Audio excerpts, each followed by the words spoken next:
లోకా సమస్తా సుఖినో భవంతు, సర్వే జనా సుఖినో భవంతు. నిరాకారము, జ్ఞానేంద్రియముల ఖగోచరము. సత్, చిత్, ఆనందం. ఈ మూడింటిలో సత్ అనంతమైన నిశ్చల స్థితి. అదే చలన స్థితిలో శక్తి కణములుగా, ప్రాణులుగా రూపాంతరం చెంది పుట్టడము, పనిచేయడము, మార్పు చెందడం అనే విధానములో చిత్గా పనిచేస్తుంది. గుర్తించి అనుభవాన్ని పొందే చైతన్యమే ఆనందం.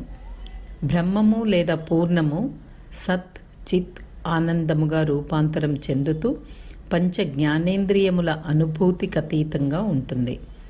అంతర్ముఖ ప్రయాణ సాధన చేస్తున్నప్పుడు 6వ జ్ఞానేంద్రియ సహాయంతో బ్రహ్మానుభూతి కలుగుతుంది.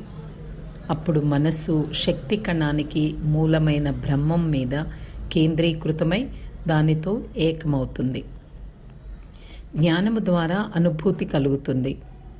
మన పైన కనిపించే ఆకాశం శూన్యం కాదు. అది శక్తి కణములతో నిండి ఉన్న ఒక విశాల శక్తి క్షేత్రము.